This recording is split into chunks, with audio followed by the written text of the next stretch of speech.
Bonjour à tous. Je vais peut-être commencer par expliquer ce que c'est qu'un doyen. Parce que en dehors du monde académique, généralement, quand on dit doyen, on s'attend à voir débarquer Dumbledore ou Gandalf. Et en fait, le doyen dans le monde académique, ça veut juste dire que c'est le patron des profs. Grosso modo, je suis le patron du corps professoral d'une grande école. Vous savez qu'en France, il y a à peu près 400 écoles de management. Et sur ces 400 écoles, il y en a 37 qui sont dans la conférence des grandes écoles, qui sont déclarées grandes écoles parce que reconnues par le ministère de l'Enseignement supérieur et de la Recherche. Et donc, l'ISTEC fait partie des grandes écoles. Alors, si je suis devant vous cet après-midi, c'est pour vous parler d'autre chose. On va parler de négociation, mais sous un angle un peu différent. Pourquoi ? Parce qu'il y a une sorte d'amnésie collective. Moi, je le vois avec les étudiants. Peut-être que vous vous en rendez compte dans vos métiers, mais on oublie ce qui s'est fait dans le passé. Et le problème, c'est que si on oublie ce qui s'est fait dans le passé, on est condamné à reproduire les erreurs qui ont été faites. Et en fait, Churchill disait, pour voir loin dans le futur, il faut savoir regarder loin dans le passé. Ce que je veux dire, c'est que si vous regardez bien, en réalité, dans l'inconscient collectif, il y a davantage les dates de bataille que les dates des traités. Mais quand on regarde dans l'histoire qui est-ce qui a le plus influencé l'histoire, qui est-ce qui a eu le plus d'impact, finalement, sur les frontières, sur la façon dont les États se sont construits, en réalité, c'est les traités. Et on est quelque part formaté pour se souvenir plutôt des luttes que des accords. Pourquoi ? Parce que les négociations, elles ne se passent pas sur le champ de bataille, elles sont dans les coulisses, dans les antichambres, dans les arrière-salles. Donc l'idée, c'est de dire il faut réhabiliter un peu les traités parce qu'il y a énormément de choses à retenir et énormément de choses à comprendre, même dans la vie quotidienne, et je vais essayer de vous le montrer maintenant. En négociation, il y a une tension majeure qui est la tension entre le mandant et le mandataire. C'est-à-dire qu'il y a le donneur d'ordre et puis il y a le négociateur qui va négocier au nom du donneur d'ordre. Et puis il y a Yalta.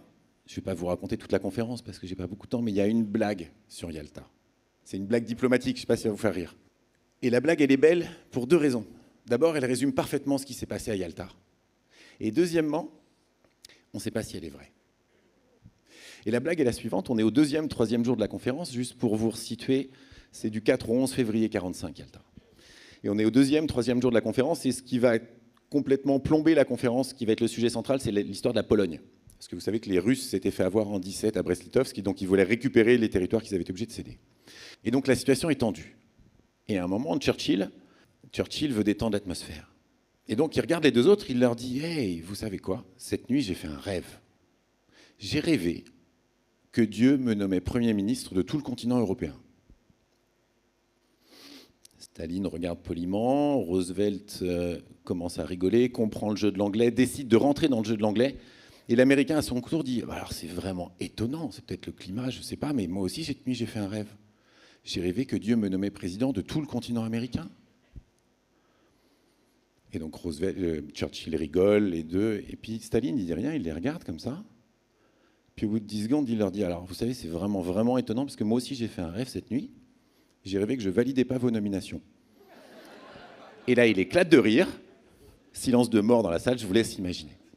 Et en fait, il y a un point majeur dans toutes les négociations, vous devez connaître, c'est comment est-ce qu'on se prépare à une négociation. Vous avez cette négociation à mener, qu'est-ce que vous faites ? Est-ce que vous avez travaillé avec votre délégation en amont et vous maîtrisez tous les sujets ? Est-ce que vous pensez que seul le relationnel compte et que vous avez verrouillé votre alliance avec Churchill, sachant que l'anglais est un peu susceptible ? Est-ce que vous n'avez rien fait parce que vous êtes le président des États-Unis et que tout le monde connaît vos talents de négociateur ? Ou est-ce que seul compte la relation avec Staline et vous espérez réussir à le séduire avant que la conférence commence ? En fait, Roosevelt, il n'a rien fait. Il n'a rien fait d'abord parce qu'il est malade et surtout, je pense qu'il est en excès de confiance.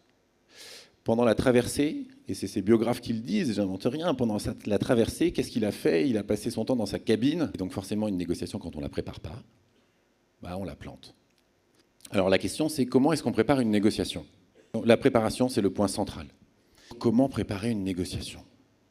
Dans une négociation, il y a toujours 3 dimensions. Il y avait qui est-ce que je négocie ? Qu'est-ce qu'on va négocier ? Et puis comment on va s'y prendre toute la partie processus. Et il dit il y a 3 grands principes en stratégie militaire qui s'appliquent aussi aux civils, qui sont l'économie de moyens, la concentration des forces et la liberté d'action. Économie de moyens, c'est toujours comment est-ce que je peux faire mieux avec moins. Concentration des forces, c'est toujours le fait d'attaquer là où on est le plus fort.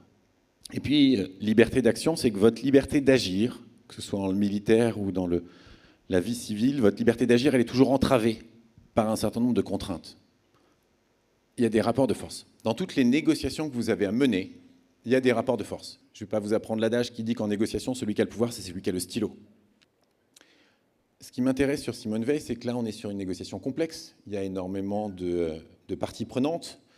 Et donc, vous voyez que finalement, la loi Veil, ça ne se résume pas à juste un discours à l'Assemblée nationale. C'est des mois de préparation, c'est des mois d'analyse, c'est des mois de compréhension de tout l'écosystème et de toute la société française. Et puis après, forcément, il y a toutes les interactions humaines. Et là, sur la négociation, c'est plus de l'art qu'autre chose. Parce qu'une fois qu'on a négocié avec l'autre, en réalité, il y a le après la négo.